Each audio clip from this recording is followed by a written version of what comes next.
अगर भील प्रदेश बना होता तो चित्तौड़ में हमारे भील समुदाय के साथियों की जो हालत खराब है, जो दुर्दशा है, वो दुर्दशा आज नहीं होती।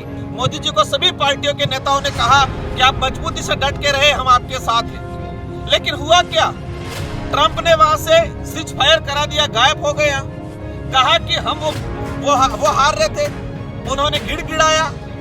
संसद के अंदर 3 बड़े लीडरों के बयान आए, पीएम साहब मोदी जी का बयान आया, गृह मंत्री अमित शाह जी के बयान आए और राजनाथ सिंह रक्षा मंत्री जी के बयान आए।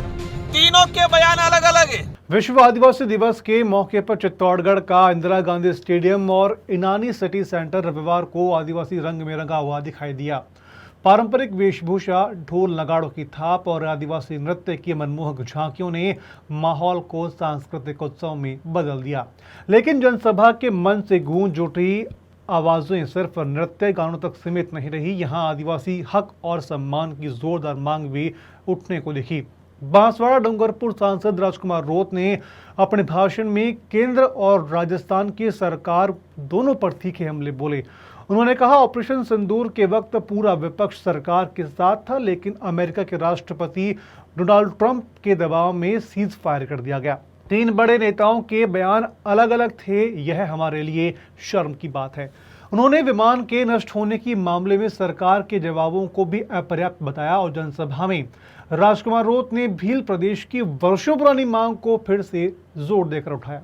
उनका कहना था कि अगर यह मांग पहले ही पूरी हो चुकी होती तो आदिवासी समाज की सामाजिक आर्थिक स्थिति आज कहीं आगे होती।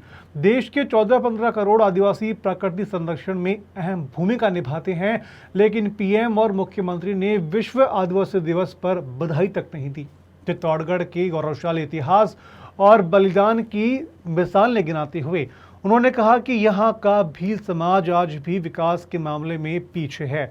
शिक्षा, स्वास्थ्य और रोजगार के क्षेत्र में विशेष योजनाएं जरूरी हैं, लेकिन सरकार की तरफ से ठोस पहल नहीं दिख रही है। ऑपरेशन सिंदूर के नाम से जब पाकिस्तान ने घिनौनी हरकत की तो भारत देश के वर्तमान सत्ताधारी और इसके साथ सारे विपक्ष से हम सब ने कंधे से कंधा मिला के साथ दिया।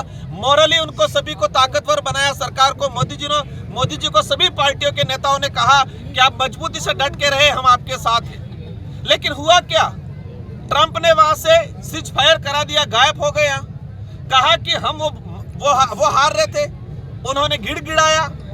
संसद के अंदर 3 बड़े लीडरों के बयान आए, पीएम साहब मोदी जी का बयान आया, गृह मंत्री अमित शाह जी के बयान आए और राजनाथ सिंह रक्षा मंत्री जी के बयान आए। तीनों के बयान अलग अलग है।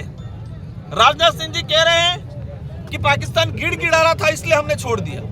अमित शाह जी कुछ और कह रहे हैं, सभी अपनी जगह पे बैठ जाइए। मोदी जी कह रहे हैं हम तो शांति चाहते हैं। मतलब ये बयान ये सबके अलग अलग आए। ये इससे स्पष्ट होता है कि अमेरिका के इंटरफेयर होने की वजह से हमारे इंडिया को सरेंडर होना पड़ा और ये शर्मसार की बात है, क्योंकि हम झुके हैं। ये मोदी जी अकेले नहीं, पूरे देश की 1 अरब 40 करोड़ जनता को ठेस पहुंची है। आज उन्होंने गिनौती हरकत की थी, हमको मुंह तोड़ जवाब देना था। नुकसान हमारा ज्यादा हुआ है। 5 राफेल हमारे उड़ा दिए उन लोगों ने। गृह मंत्री जी इस पे बयान नहीं दे रहे, कह रहे कराची में यहाँ ये कर दिया वो कर दिया। हमारा कितना नुकसान हुआ, उनका कितना नुकसान हुआ, हमारे कितने सैनिक मरे, सैनिक का हवाला नहीं दे रहे। सैनिकों के परिवार आज भी गिड़गिड़ा रहे न्याय के लिए। जो हमला हुआ था, जो शहीद हुए थे भाई, उनका परिवार आज गिड़गिड़ा रहा है। लेकिन उन सबको मीडिया से भी दूर करवाया जा रहा है, सरकार आगे नहीं ला रही है। देश की जो मांग है वो बहुत पुरानी मांग है। अगर भील प्रदेश बना होता तो चित्तौड़ में हमारे भील समुदाय के साथियों की जो हालत खराब है, जो दुर्दशा है, वो दुर्दशा आज नहीं होती।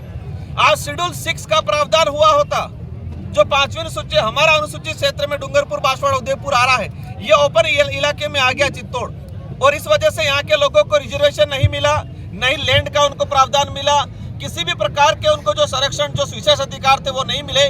भील प्रदेश एक पुरानी डिमांड है और चित्तौड़ की धरती से भी भील प्रदेश की आवाज बुलंदी से आज उठ रही है और सारे भील समुदाय के साथ अन्य समुदाय के साथियों का भी पूरा सहयोग है इस कार्यक्रम में। धरियावद विधायक थावरचंद डामोर, गोपाल भील, आकोडिया समेत बड़ी संख्या में जनप्रतिनिधियों और भील समाज के हजारों लोगों ने इस महारैली में हिस्सा लिया। नृत्य और नारों के बीच यह संदेश साफ था कि आदिवासी समाज अब अपनी पहचान और अधिकारों को लेकर के पहले से ज्यादा मुखर हो गया है।